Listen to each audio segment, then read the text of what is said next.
when I record my podcast, I sit on the ground anyway. So this is my native environment. Sweet. Thanks for coming. Any questions from the other lessons we've had so far, including last week where we talked about the macronutrients, protein, fat, and carbohydrates? Any questions about any of that? How do you get protein? It's a great question. Hard one to figure out. I need to grab. Yeah. So the question being, how do you get enough protein? It's hard. You have to make it a priority.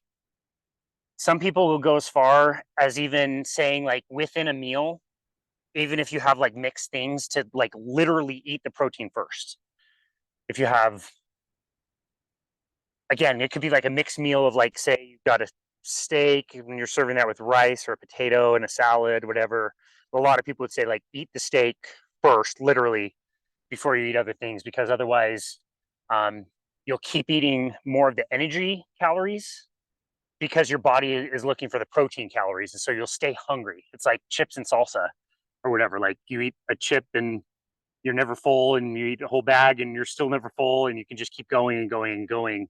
The theory is called the protein leverage hypothesis. It says that, like, you'll keep eating any food until you get the protein you need. So you have to focus on it. And again, it may come down to some people, like, trying to eat it first before you eat anything else. Even like Guy Gardner over at Stanford or Berkeley, I think it is. Chris Gardner did the twin study.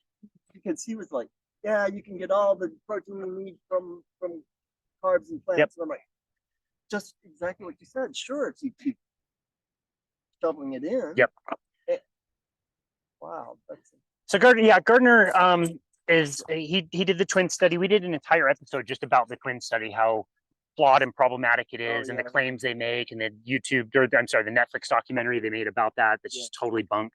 And he's a vegan. He's been a vegan for a long time, so he's biased in that direction. And yes, can you get the protein that you need from plants? You can, but you have to be very calculated in the way you do it, because each plant protein is not complete. So it may be that you have to have 2 cups of beans, maybe a cup and a half of lentils, different kinds of rice and like soy products and all these things you're getting. So some of the problems become, not only do you have to be extremely calculated on the protein sources you get, but you also get a lot of other things you might not want, which is, first of all, like, tons of calories. Second of all, those calories coming from carbohydrates, lots of them. And thirdly, you're also going to get plant anti-nutrients. So the parts of the plant that fight back against predation, if you get too many of those, can be quite problematic. So we'll get into the weeds as far as this goes, but one of the main plant toxins that people can relate to is oxalate, which is literally like a crystal that builds up in plants they use for defense. One vegetable that's very, very high in oxalate is spinach. So if you can imagine, the feeling of taking raw spinach and chewing it in your mouth, you know how you get that kind of gritty mouth feel? What that mouth feel is crystals. It's like chewing glass or chewing sandpaper. It's really rough. It's literally like crystals. And so that's a mechanical version of oxalate that passes through you and can tear things up and do a bit of damage. But the real problematic kind of oxalate is just the kind of like the acid component that then looks for minerals and will bind to different minerals. So a lot of people who eat lots of spinach, lots of almonds, lots of chard, maybe they're juicing, all that stuff, they can get joint problems, eye problems, kidney stones. It's just an accumulation of something that shouldn't accumulate in your body. So can you get enough protein from plants? Yes, you can. But again, you're definitely compromising on a lot of those other things. It makes it tough. Where do you snack? What do you snack on? Because the problem I find myself is, especially when I'm working around the house and I do not want to stop. Yeah. I will grab, I have to love them, the ginger snaps from Carmen's. Yeah. And it's a quick one. I toss it down with some milk and I'm like, and then I'm able to go a little bit. But then I'm like going, in fact, the last time I was in there, I said, do you think you could make some of these for me without any sugar on top? And they said, sure. And I'm like, okay. that's a step in the right direction. But I'm finding that I'm getting it's like, great if I could find a source of protein that I like that I could grab like that. Yeah. And other than making my own jerky like my dad used to. Yeah. So yeah, it's a challenge. But there are ways. I mean, deli meat and cheese could be one, or having boiled eggs on hand, making them in a big batch and having them during the week could work. Meat sticks, like Chomp's meat sticks, are pretty inexpensive from Costco, and those can be good. The other thing that I tell my clients to do is prioritize protein so much in your actual meal, like really have enough of it, to the point that you just don't need to snack anymore. It's just not a thing to snack because you got so full that you don't really want to eat. You're not really thinking about it. And so, as long as people are eating the quote unquote right things, I will tell them, like, you want to be like kind of a little bit uncomfortably full at a meal, or you want to get to a point where the food tastes really good and all of a sudden you kind of have a bit of an aversion to it where it's like, I can't do any more of that. So those can be things you can be thinking about. But yeah, it's a challenge. Hard.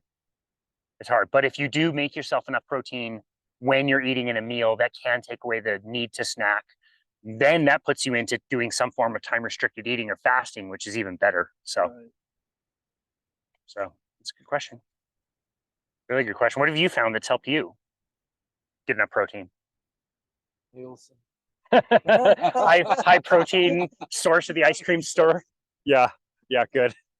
Good. Once again, just giving My doctor doesn't like that. No, doesn't like that either. Oh man. You just can't. How come your A1C is so high? I don't know. I don't know. It's crazy. Who would guess? Oh, this is one I knew I would do something up. This is actually lesson 4, not lesson 6. This is one of my absolute favorites to talk about. This may stretch out to be 2 of these. I try to keep these to an hour or just over. We'll see how we go, but yeah, we'll see how much we get through and how many questions you guys have.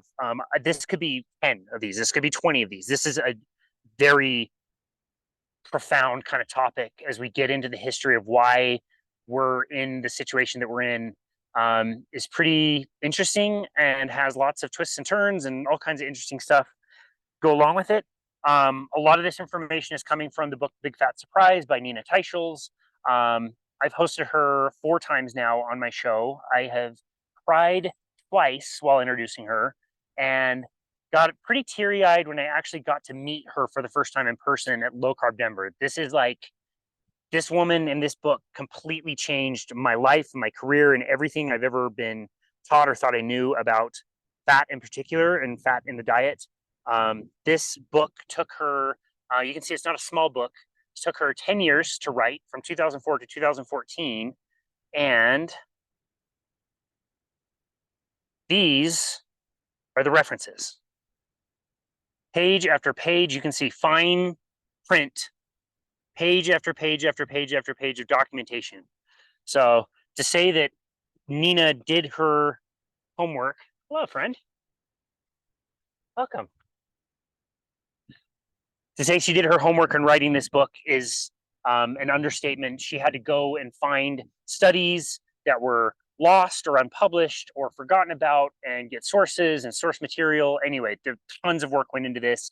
As we're talking about this kind of stuff today, I would definitely recommend, if you are looking for a really fun book, The Economist actually called this one a nutritional thriller, which I don't think you'd call anything related to nutrition thrilling, except that it kind of is. I've read this thing probably 10 times, and it's every time I get something new from it. It's really, really fascinating. We'll go over some of that stuff today. But just as a refresher, the first thing we're going to see on the lesson plan, you guys have paper copy. This is all available on the website as well. Again, it's printed lesson 4. This is actually lesson 6. But what you're going to see is types of fat and what is saturated fat. So as we were talking about the macronutrients last week, we alluded to this just a bit, where there are different kinds of fats. And this will explain a little bit about what those different kinds are, starting with saturated fat.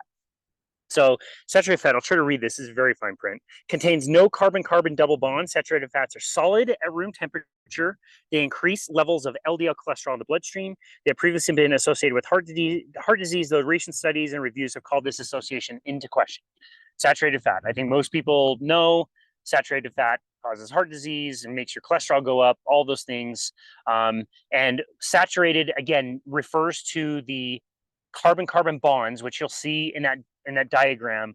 There is no double bond, which means that fat molecule is saturated. And this is part of the reason why it will be room temperature or solid at room temperature. It stacks really nicely on top of each other. So think lard is primarily saturated fat. Butter would be primarily saturated fat. Coconut oil, solid at room temperature. So that's saturated fat. A monounsaturated fat, if we go to the next one, now has one double bond in the carbon, and that double bond can react specifically with oxygen. And this is what we call oxidation.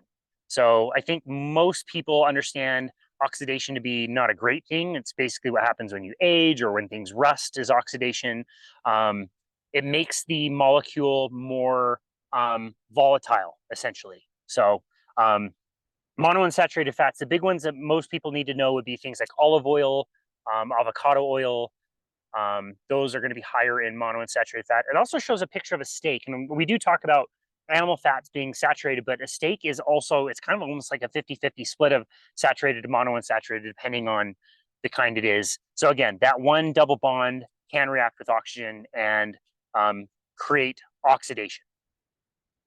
Polyunsaturated fats, we're going to see here on the bottom left where you see 2 and or 3, poly meaning more than one. So you'll see 2 or 3 different double bonds. TNT has 6 of those double bonds and it can react with oxygen. That's what makes it explode. So the more of these double bonds you have, the more likely they are to, again, oxidize, like we said. And then we have trans fats. I'm just going to read this one as well. Contains carbon-carbon neutral bonds in a trans rather than a cis configuration, formed artificially via a process called hydrogenation, and also found naturally in small amounts in meat and dairy products. They do raise LDL and are associated with health disease. Lots of countries, including our own, has been phasing those out for quite some time, as we found them to be harmful, and probably replaced it with something much worse than that. But donut hasn't been the same.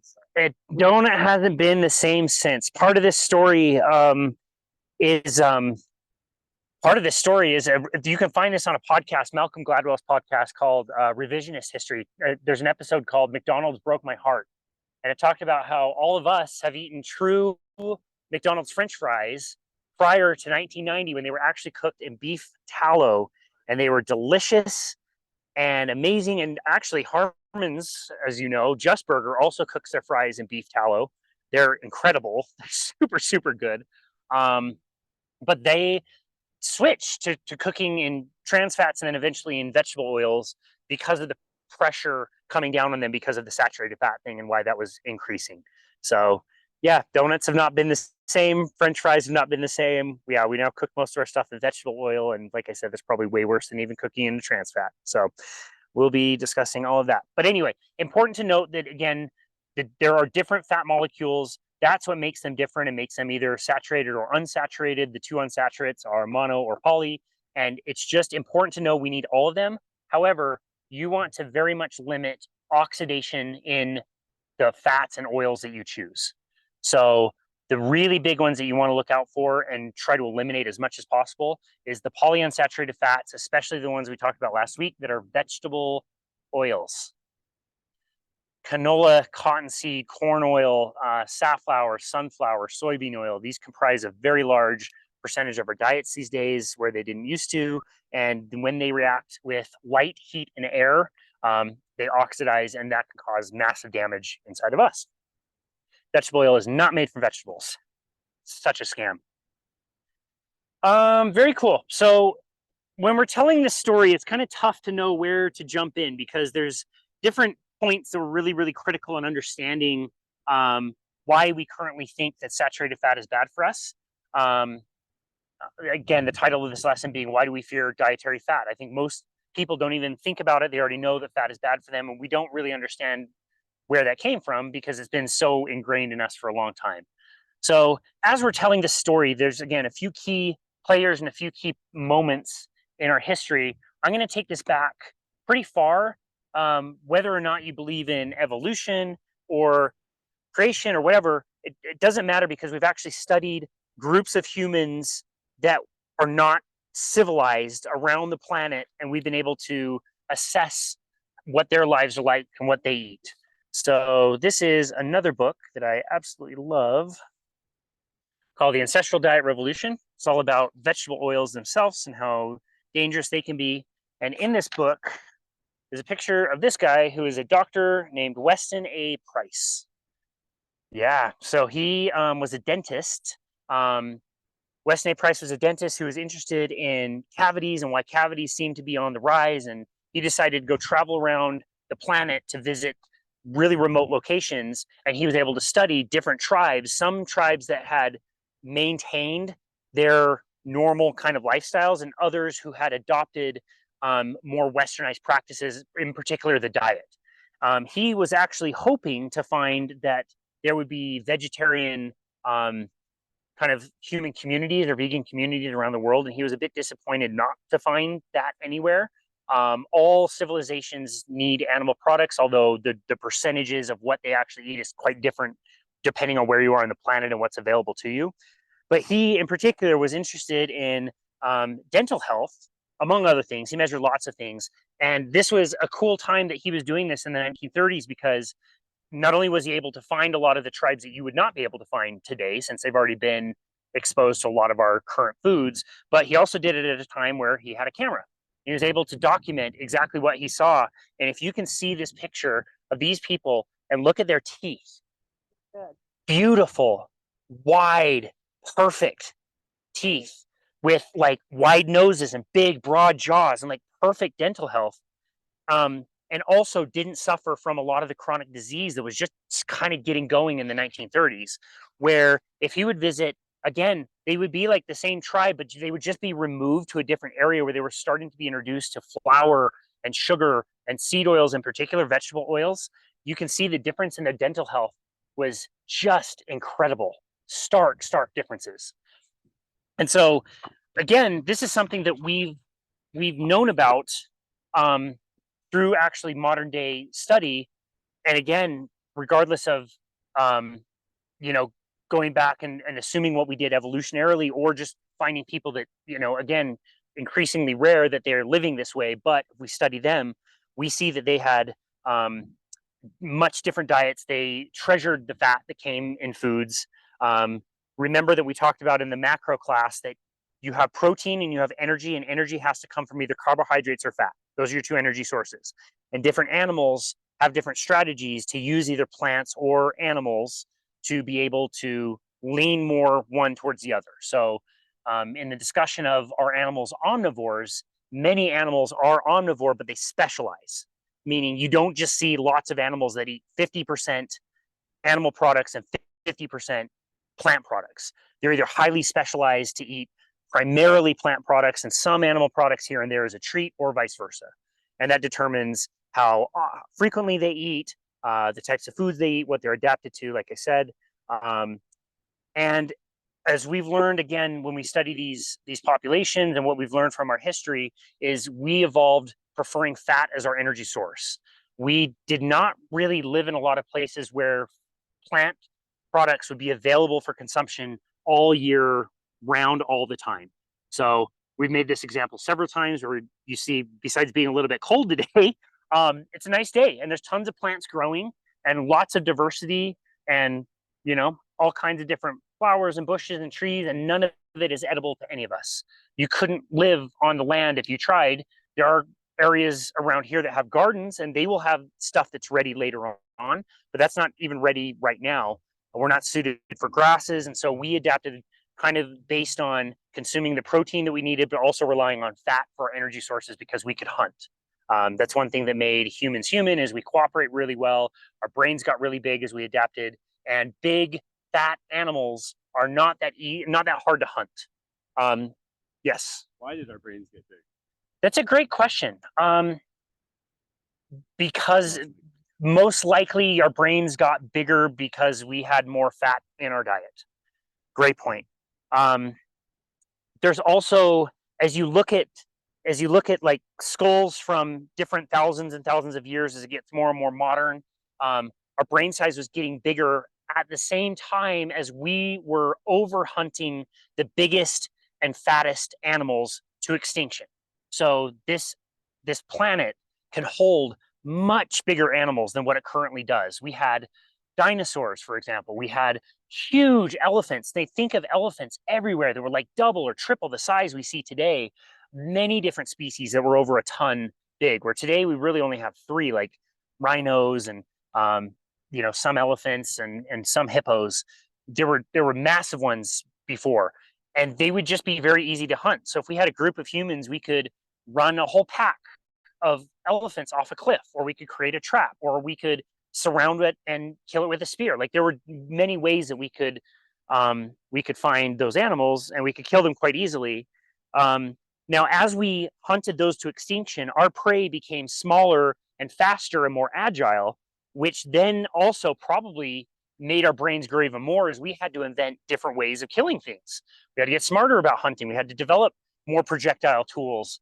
It was harder to hunt. This is why we have dogs as well. Dogs were never a thing, but dogs need the extra protein that humans don't have use for, and they can help us with hunting. And so at some point in our history, probably about 30,000 years ago, we made a compromise with the wolf, where we basically said, you're going to give up your rights to breed, and we're going to give you food and a safe place to live, and you're going to help us hunt. We're going to give you jobs, and you're going to work with us in that way.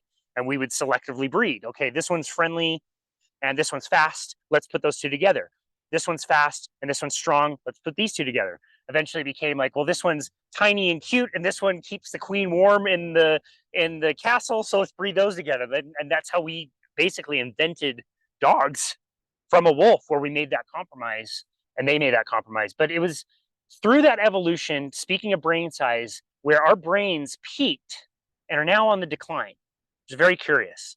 Our brain size got up to be about 1,500 cc, and it's now currently at about 1,350 cc. So we've come down about 10% or so in our brain size, which is directly related to how smart we are or are not. And that inflection point started to happen very curiously around 10 to 15,000 years ago, when we changed, again, very curiously, from being what we call hunters and gatherers. So we either hunt or we gather whatever food is on the land. We switched and started doing agriculture as our main way to gather food. So rather than doing the hunting and gathering, we started to settle down, live in the same places. We started to cultivate grains and different plants, foods for consumption. That created commodities for the very first time, where you had like a storable food stuff. And then you had all the other things that come along with civilizations. You need to protect your land. You need to have governments. You need to decide which is the rich class that has more of the resources versus the poor class that is going to do all the backbreaking work that is agriculture. Eventually, every civilization fails because they overuse all of the resources they have. We see it every time where an empire or civilization expands, and then they get too big for their britches, and eventually the whole thing collapses because they've used more of the resource than they could possibly get. And the civilization collapses, and you have to start again somewhere different.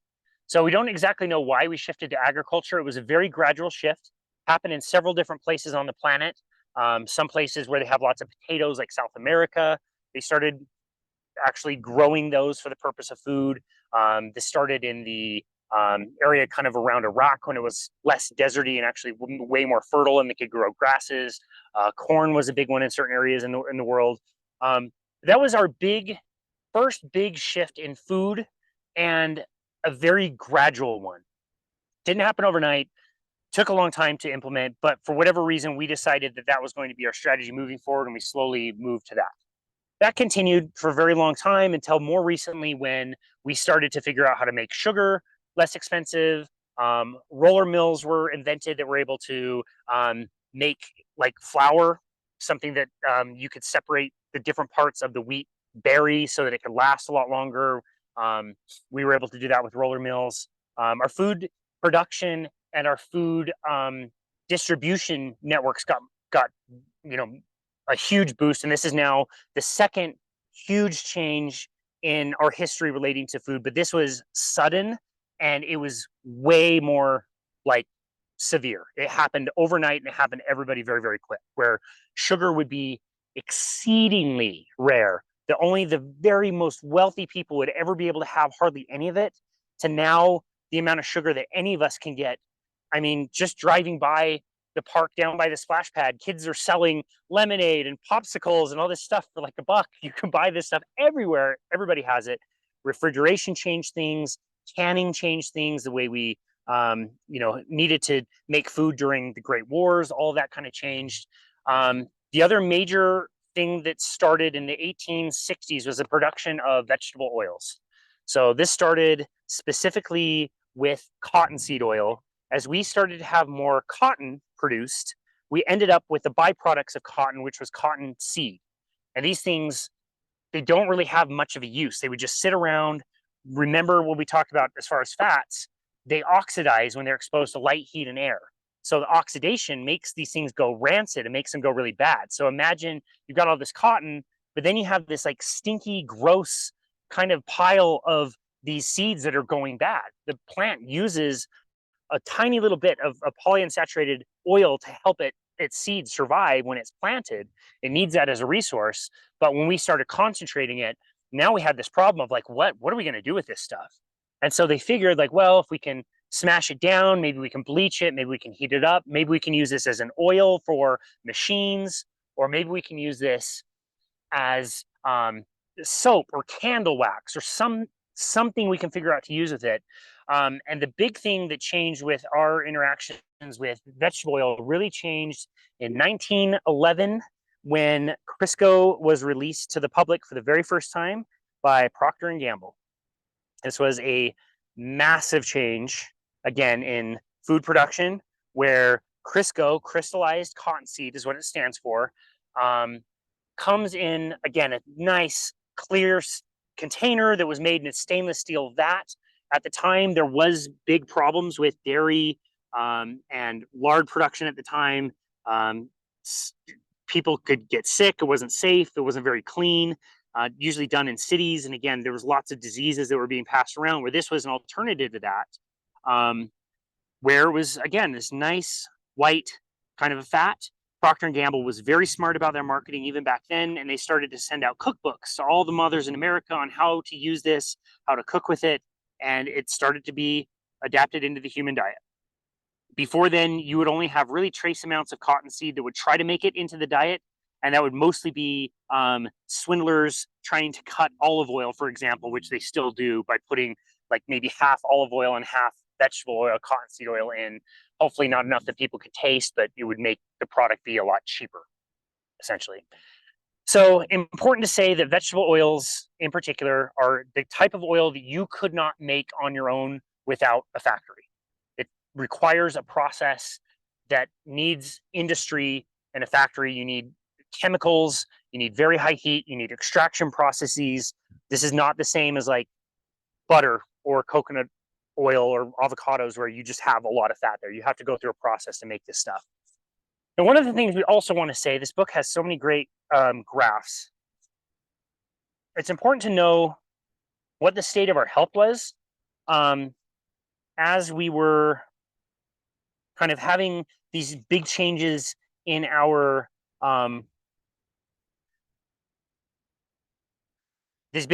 diet. We need to understand how this is affecting our health. And so this book, again, The Ancestral Diet Revolution, has lots of different graphs to show the different relationships to the foods that we've consumed and all kinds of different diseases. Now, I'm not going to show you all of them, but just to say, like in the 1900s, let's see if there's another good one. Yeah, there you go. You can see the increase in like vegetable oils with the rise in obesity, diabetes, how all these things kind of trend together and all come up. In the 1900s, if you were a doctor, you could probably go your entire career and never see one single case of heart disease. You may have had to travel across state lines to attend a clinic about something like diabetes, type 1 or type 2. It was just all of these diseases that we now think are kind of commonplace today were exceedingly rare. Heart attacks were just not a thing. They did notice, like when they went back to mummies in Egypt that had preserved their bodies, they did find some heart disease in mummies, but they also were eating a lot of cereal grains at the time as part of what they were kind of cultivating. But around the 19th century, we did not have those things. They were very, very rare. And again, heart disease in particular was exceedingly rare. Over time, that changed, and it was heart disease in particular that got a lot of attention, because as it was increasing from next to nothing around the 1900s to kind of rising after World War I, to then all of a sudden in the 1940s and 1950s, you had middle-aged white dudes dying just out of nowhere. No warnings, no warning signs. They would just kind of drop dead. And it was a real problem at the time because there was no immediate answer. I mean, I think a lot of us can relate to that and how stressful that would be during the pandemic. We all kind of went through this thing that, like, okay, we have no idea what this thing is. Nobody has easy answers, all kinds of different theories about stuff. And we were kind of left alone to like try to make the best of it and do the best we could with the information we had. Think about that in the context of heart disease. As heart disease is rising and killing and killing and killing more middle-aged guys, especially, the country was hungry for answers. We needed to figure this out, and the faster the better. This also really kind of got a lot of attention in 1955, where President Eisenhower at the time suffered a heart attack. And he was in office. We know, again, we all freaked out when President Trump got COVID in office. Same kind of thing, like the president being out for 2 weeks or whatever it was because of a heart attack. Like, this is a huge problem that we didn't have easy answers to. Now, not having easy answers to the problem doesn't mean that we had ideas about it. There were many different theories at the time of what may be causing all these heart attacks. Could it be that people are smoking more? Is that a risk factor for heart disease or not? Could be. We've increased our sugar consumption. Would sugar be related to heart disease in any way? We don't know.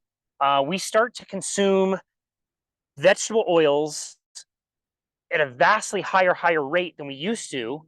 These are things that we invented in an industry. Could that be part of the cause? We don't know. We started living in cities. There was more pollution.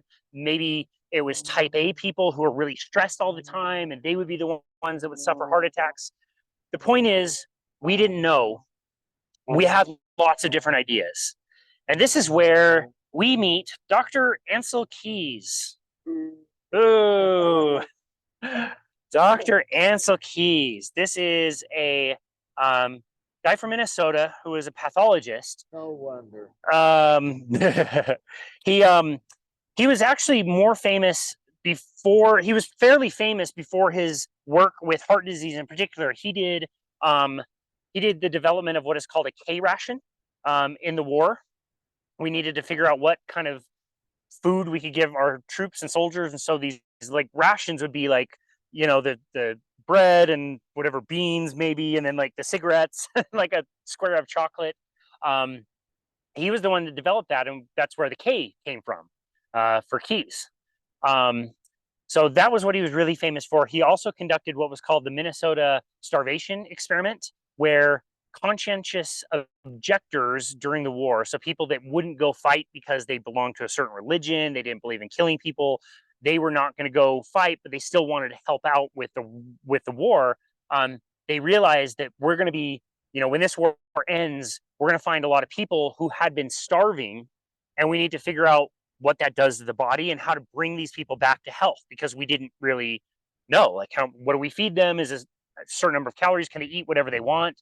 If you've ever seen the HBO show Band of Brothers, it's just a devastating episode they did where the American soldiers rescued a concentration camp, and they get in and see all these like completely emaciated people, and the soldiers are like giving food to all these people who are just starving to death, until the doctor comes in and says, like, you can't just feed these people. They're starving. They're going to die. You have to slowly bring them back and not feed them too much. And so these American soldiers are then like taking food away from. Oh, it's brutal. It's absolutely brutal to watch. And it's obviously a drama, but still, like, it's pretty hard to watch. So anyway, Keys was already kind of famous for being that, you know, involved with certain parts of nutrition. Also important to say that even friends of Dr. Keys described his personality as being a huge boisterous personality who would argue anybody to the death. If he had a point to make, and you, even again, his friends, he would agree, or I'm sorry, he would argue and argue and argue and argue his points until you would just kind of give up, essentially. That was just part of his personality. And he had the theory, based on some of his research and some research that was done by other people, including in animals, he had the theory that because when somebody dies of a heart attack, we can cut them open and we can find cholesterol as part of the buildup in a plaque. He developed what is called the lipid hypothesis, which is two parts, which is on your printout. The first part is that saturated fat raises cholesterol. And the second part is that cholesterol is the cause of heart disease. That is the lipid hypothesis. This was his idea, and he took this on to be his baby. Initially, all cholesterol was blamed for heart disease, whether it's what we know now is like there's a good cholesterol and a bad cholesterol. Back then, they didn't know that was even a thing.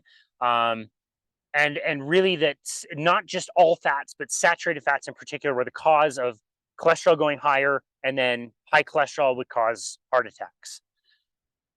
Some of the studies that were done on this were done in rabbits in particular. I believe it was a Russian study that was done where they fed a lot of rabbits a bunch of cholesterol, and they all got like a bunch of lesions, heart lesions, and all kinds of things, which, yeah, rabbits don't consume cholesterol. So of course, they're not adapted to dealing with it very much, but we use those models in rabbits to make the point that cholesterol is bad for humans. As he wanted to make his point with all of this, he started by doing a study called the six country studies that was eventually expanded to be the 7-country study. And what he did was demonstrate the plot line that you see on the left. This is written about extensively, an entire chapter in this book, The Big Fat Surprise by Nina Teicholz, where if you see this plot line, you see a percent of calories coming from fat on the x-axis, and on the y-axis, you have cardiovascular risk, or basically like heart attacks. So this is a nice, clean line of association between more fat equals more heart attacks. So at the bottom, you have countries like Japan and Italy, but at the time were not consuming very many calories from fat and had low instances of heart disease. And as you continue on the plot line, you see England and Wales, Australia, Canada, and the United States as clear winners at the top, with consuming the most fat and having the most heart disease. This study has been cited an incredible amount of times. Books have been written about this. Spin-off studies have been done about this. Cookbooks have been sold about this. Like, this is so ingrained in nutrition kind of history, that's been just reported on over and over and over and over again. And that really set the kind of talking point towards saturated fat is what makes your cholesterol goes up, and when your cholesterol goes up, then you have heart attacks. And again, Dr. Keyes, being Dr. Keyes, would come across criticism. People saying like, we don't think this is right. There's not good evidence. We don't know the mechanism to explain this. There may be many other things going on. Again, at the time, they actually did know that smoking was a huge risk factor for heart disease. Many, many times, almost as clean of an association as smoking to lung cancer. They knew that smoking for heart disease was a huge risk factor for heart disease. Yet Dr. Keyes was so loud and boisterous and would just push his opinion out and would shut down anybody who had a different opinion. He would personally insult them. Eventually, people would stop getting invited to conferences, or they'd stop getting funding to do studies. They might get fired, or their contracts not renewed at the schools they were at because they had alternate theories. It just became this like political mess where if you weren't agreeing with all of these people about the lipid hypothesis, you were simply shut out, shut down, not able to express your opinions, and really treated like a heretic. Many studies or many stories about that. I don't think he was. That's a great question. I could be wrong about that. He lived to the age of 100, and he also like he he was quoted as like people saw him like sneaking like 5 rations of bacon at certain conferences in the morning, or like he loved having steak, for an example. Like he almost didn't even follow a lot of the stuff that eventually got recommended from the beginning of what he said. He's been quoted as saying like it wasn't the cholesterol after all, but it was not really published, or bigger powers that be had already run away with that at the time. But again, really interesting guy. He got involved again with all of this, really starting with that study, the 6 country studies, and then eventually the 7 country study. And that's where we can kind of like take a quick break and talk about the way studies are done. So who has heard of epidemiology? Want to take a stab at explaining it? Say it's just a science of epidemics. Okay. If you look at a large enough group of people and you see what happens to that group of people over a period of time, you can start to make conclusions about something that might be happening. So if you woke up every single day and the sun arose when you woke up, you might eventually think like, hey, I wake up every day, the sun came out, maybe I'm the one that's making the sun come out. You might be able to draw that conclusion. You wouldn't know. Maybe you were. Upon realizing that, oh yeah, the day I die and the sun still comes up, this world doesn't revolve around me. Okay, then I understand that I was not the cause of something. It was a correlation with something. So you can make correlations about anything. There's a really interesting website called Spurious. Is it called Spurious Correlations? Something like that, where you can correlate the divorce rate in Maine with colds and flu season, or bee stings and consumption of white bread. There's all kinds of crazy things that you can make correlations. Another example would be like, it's summer, we see a lot of kids are drowning, and also a lot of kids are eating popsicles.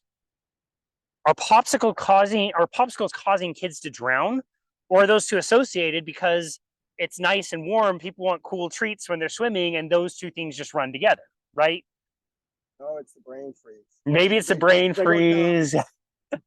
They just go numb. What is it? My parents were told that like you get cramps 30 minutes, don't swim for 30 minutes after you eat, you get cramps, you'll die. So you can make correlations about just about anything. And I think a lot of people have heard the phrase correlation does not mean causation. Just because it's there doesn't mean that that's what the cause is. In statistics, there's different rules about what you should be able to publish or not publish based on how big the difference is in something.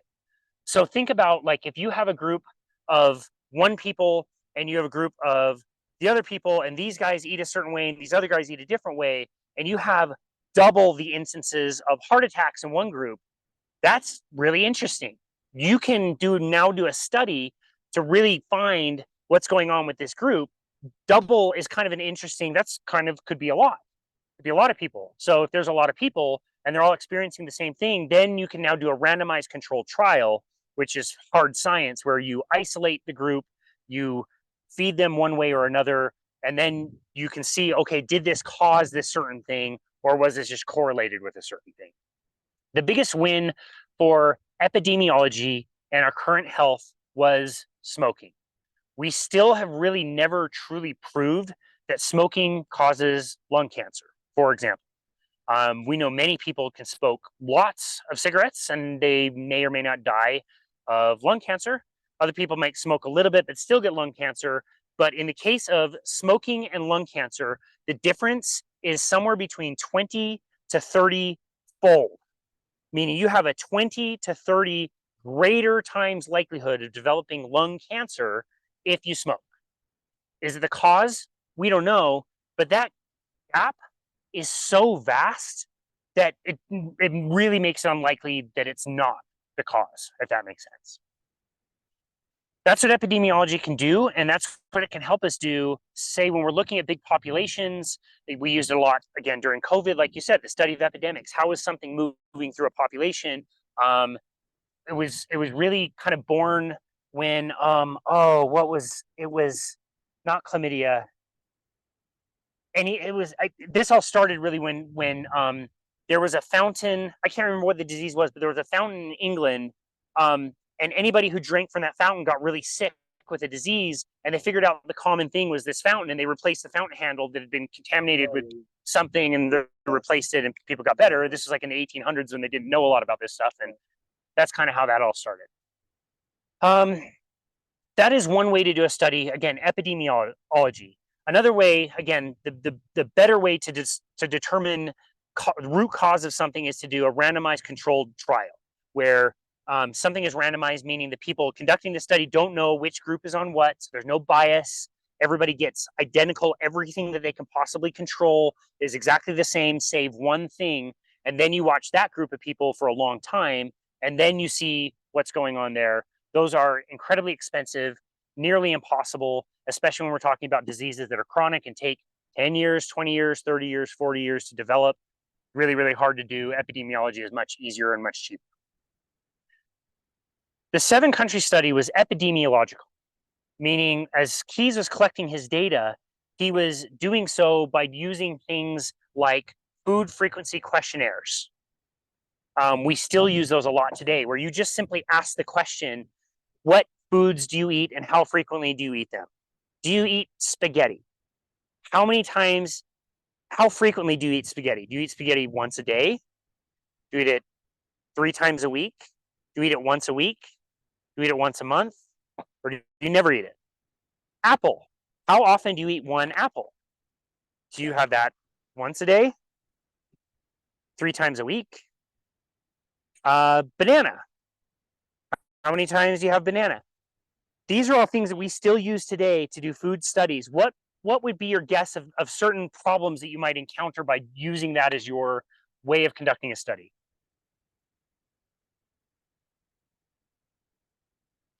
Any ideas before I spoil it? How do you know? How do you keep track of it, and how do you know that that's what you actually did? Yeah, that's true. I mean, it's very easy to lose track. Maybe one week I really am liking apples, and then the next week I don't really want to have any more apples. But that was last week, and so that might confound how I respond to the question. I might over-report or under-report. That could be one problem. You might not like to report the number of times you eat at Nelson's. If your doctor, as you mentioned, says he doesn't want you to eat at Nelson's, you might tell him, well, oh, I don't do it very much. I only go there once a month. Or maybe it's like once a week or 3 times a week, or maybe once a day, or maybe it's multiple times. You're just going through the drive-through a bunch of times. Things like, how do you know that 2 apples are the same, or 2 oranges are the same, or 2 bananas are the same? Are they the same size? Do they have the same sugar content, or can those things be very different? All of these things make epidemiology very, very problematic and difficult to do studies of. The 7-country study was done in that way, where most people were asked questions about what they ate. However, also, he didn't standardize the way he collected data from different countries. So in some countries, he asked questionnaires. Some people in certain countries answered the questionnaires differently than the way he wanted them to, and he would just throw them away. Just not include those in the data set because they didn't support his idea. In some countries, he would take the food that they would eat, he would ship it back to Minnesota to be analyzed in a lab, to then be given not just a list of what people ate, but the protein, carbohydrates, and fat component of the area. This was actually quite interesting when the Mediterranean diet was kind of conjured up. Like, people in the Mediterranean do not eat the same as each other. There's many, many, many different cultures and ways that people eat. The Mediterranean diet is a concept that we invented because when we analyzed what people in the Mediterranean were eating, it looked like this much protein, this much fat, and this much carbohydrate, but it didn't say it was goat or chicken. So we promote fish and chicken when in those areas they may have eaten goat, but they were the same kind of percentage. And so we just twisted it around to be whatever was available here that we could buy, but was different than the foods that they were eating. This also assumed that countries eat the same way. So even within places like Italy, if you study diet on two different Italian islands, you could have, again, vastly different diets. Maybe one area, they like goat. Maybe another area is more by the coast and they rely on fish. And maybe another area is in the Alps, they eat in a completely different way than the other people. It's completely different. One of the funniest, not funny, one of the more interesting parts about the 7-country study was that part of the arm was done in Italy, and it did show that Italians ate very little saturated fat and had low instances of heart attack. One of the periods of time that Keyes was studying the diet, in Italy in particular, was during Lent, where people of the Catholic religion practice a very strict version of Lent, and in that time, they eschew animal products. They don't eat animal products. They fast from all animal products. That was done deliberately so that it can be shown in the data that the Italians had a low saturated fat intake. The actual numbers of people that were included in the study is crazy low. In some countries, it was as low as like 30 people. Maybe it was 500 people in another country, but it was only during that one specific time. Again, you think like how many people were included in the United States cohort, and where were they? We don't eat the same in California that we do in Minnesota, especially in the 1950s. That was another thing that was happening in Italy. If you asked an Italian in the 1950s about their diet and whether they enjoyed it or not, most Italians would say, we hate our diet. If they're in war-torn poverty in Italy, eating what was available, and all of them wanted to eat more animal products that they were used to before the war that now they couldn't find in the same quantities as afterwards. So they didn't even like the diet that they were on. It was what they were forced to eat at the time. The other massive, massive problem with the data from the 7-country study is on the left-hand side of this graph, you see the data sets that were included in the 7-country study on the left. On the right-hand side, you see the countries that had available data for food consumption at the time. Why do you suppose, when you line up those plot lines, why do you suppose certain countries were not reported on that were included on the right-hand graph that were not included on the left-hand graph? This is insane to me. This is pure insanity to me. They just didn't follow the plot line that obviously suited left. If you wanted to tell a story that cholesterol was causing heart disease and you have all of these outliers Right. of countries that are consuming very high amounts of fat and not having cardiovascular disease, or were eating almost no fat but still having heart attacks, that right there disproves your ideas.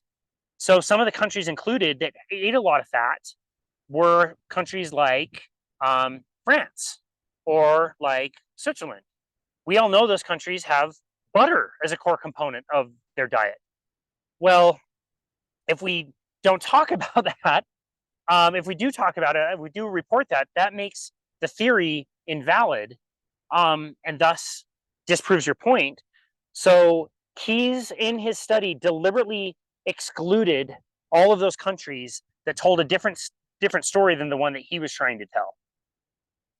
This is an egregious and very deliberate way of, again, twisting a story to say what you want it to say while excluding the actual truth. And this is where we get, we call it now like the French paradox, where it's an exception to the rule. It's a paradox. We can't really explain it with our normal model. We couldn't just think to say, well, maybe our model isn't perfect. Maybe this is not telling the whole story. We just call it an exception to the rule, and we keep going down the same path. That is the 7-country study in the book, The Big Fat Surprise, as it's kind of explaining this and explaining Ancel Keys.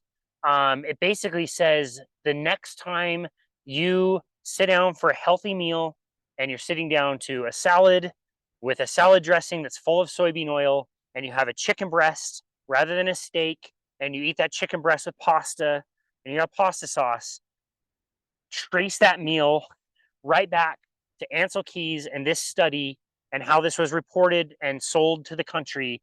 And that's where all of this comes from. That's where our diets vastly and drastically changed. It's pretty remarkable to see all of the downstream effects that changed when that study was reported on, and we started to go down the path of blaming cholesterol for heart attacks in particular. So it's not that chicken is really bad for you. It's just that it doesn't lead to what they say it does. Yes.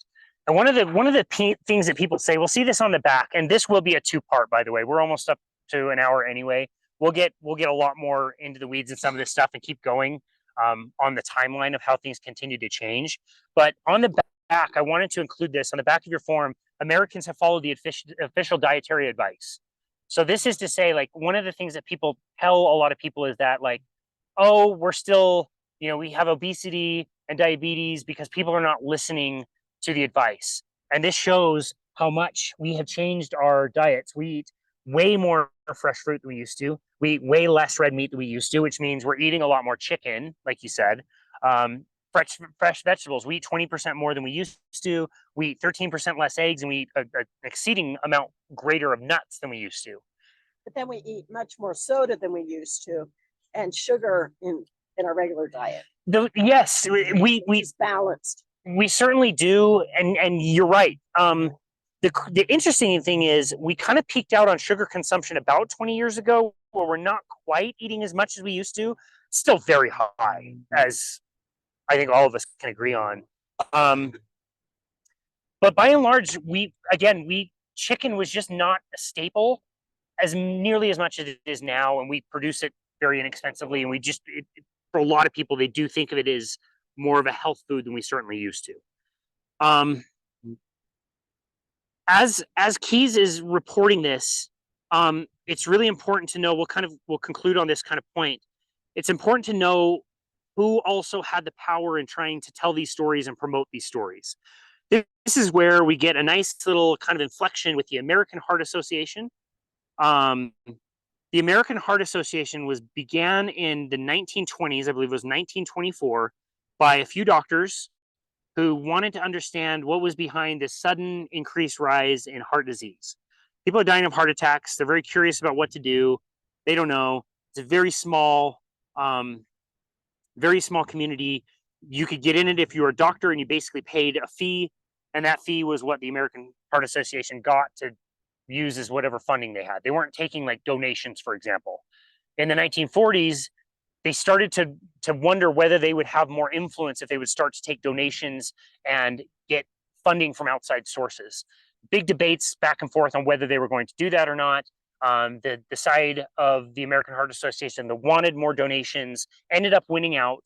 And fortuitously, in 1947, the American Heart Association struck gold. They were given $1.74 million from a radio program that was airing at the time, and it was sponsored by Procter & Gamble.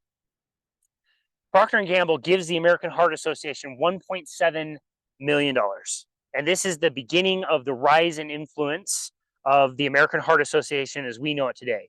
What product does Procter & Gamble produce? All kinds of stuff. Yes, all of you are right. Heart Healthy cereal, the Heart Healthy seal, they were the #1 producers of vegetable oils at the time. Margarines, in particular Crisco, they were the ones who invented Crisco. So you now have the American Heart Association literally funded by the company that is producing seed oils.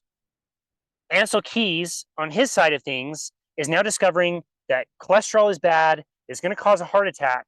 We need to lower our consumption of saturated fats. You can't just drop out saturated fats. You need to replace it with something. What are we going to replace it with? We can replace it with seed oils.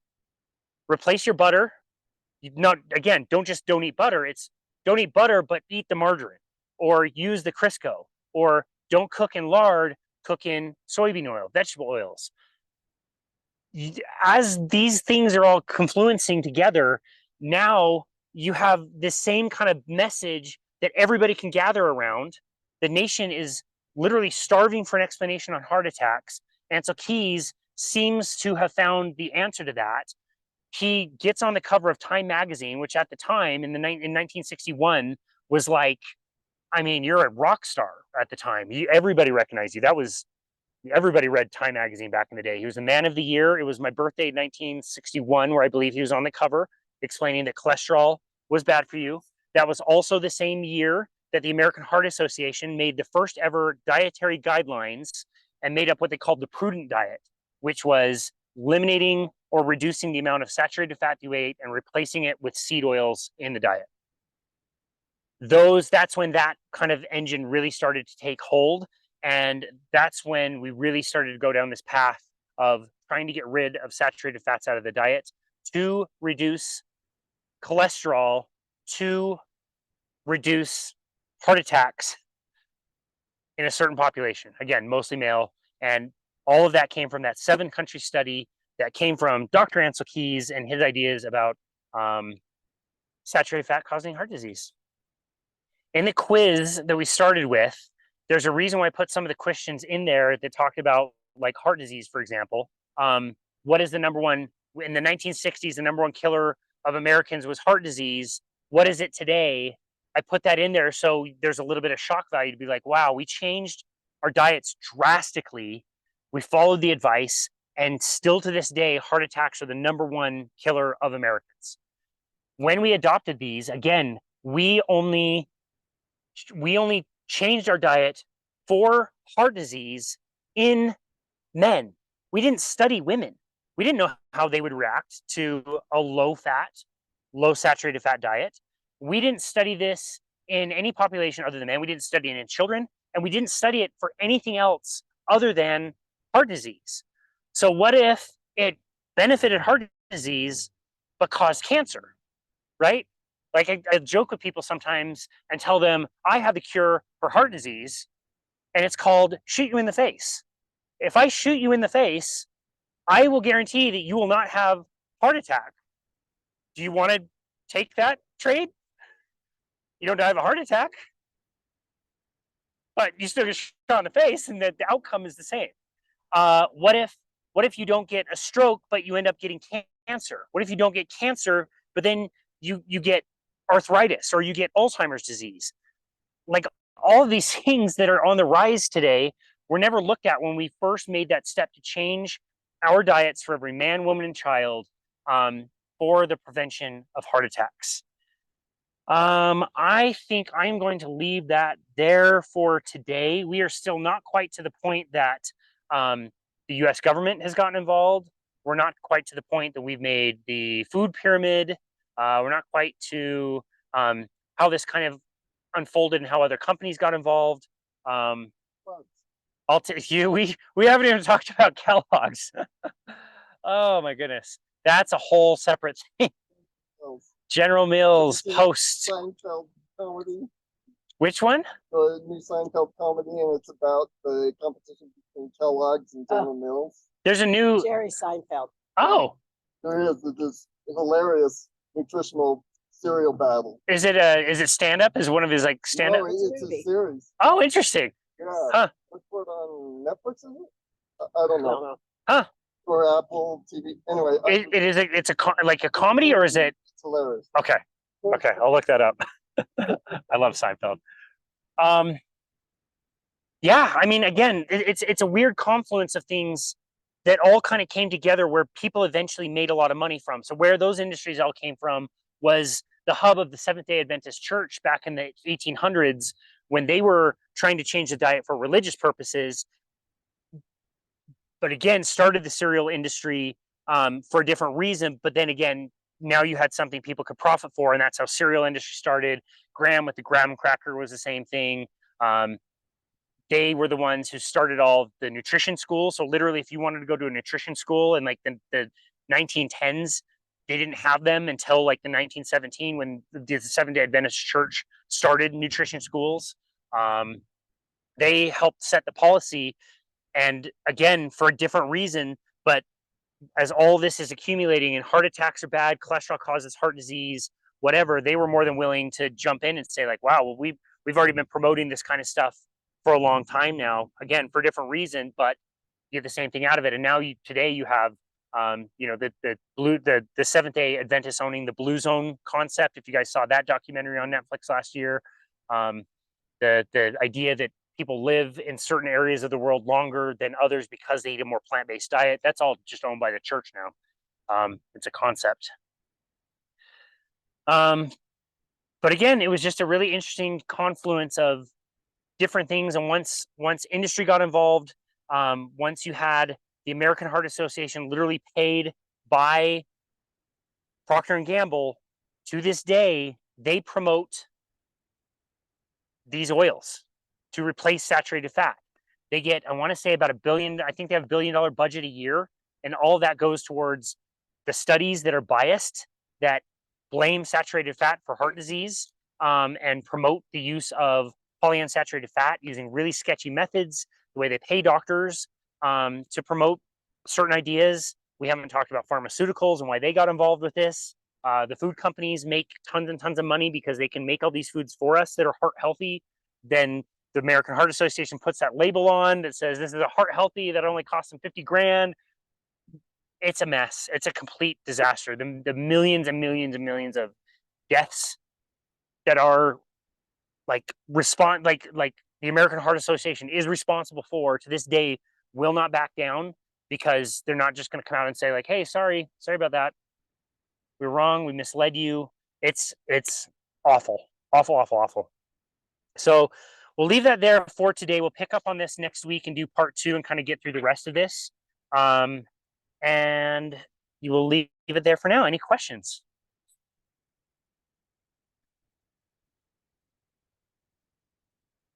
Are we ever going to get, well, maybe let's get into a conversation about the different kinds of cholesterol, like even diving as deep, like what is it, LPA? Yes. Yeah. So we'll do this part 2 of this next week. I won't be here the first week of July, and then the week after we'll go deep dive into cholesterol and get into subfractions, what we know, what we don't know. Yeah, great question. We just got research that actually just dropped today that we've been anticipating for quite a while, which is a phenomenon called the lean mass hyperresponder. Lean mass means you're a small person.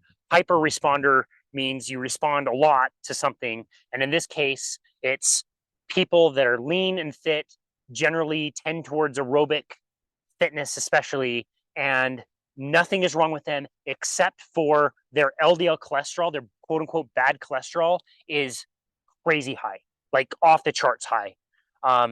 We just got 1-year data to say that there is no association between having the highest high cholesterol we're measuring in humans and rates of heart attacks or instances. It was a small group, but looking at like calcium scores having zero difference, being on very high fat diets, having very, very high LDL cholesterol, and having no poor health outcomes associated with that. So that's really exciting stuff. But yeah, to kind of preview that idea, you guys can be think about if you, I love this analogy, think about if you were from another planet and you started seeing fires everywhere.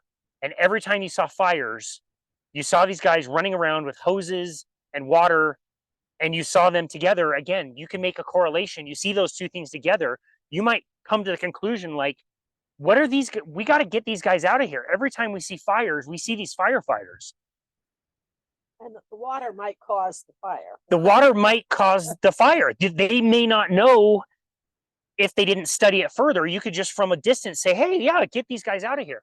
What if this substance that we make a vast majority of that we could ever have? It's like 80% of the cholesterol in our bodies is made by our cells. If you eat more, your body makes a little bit less. And if you eat less, your body makes a little bit more. If you took all the cholesterol out of your body right now, you die.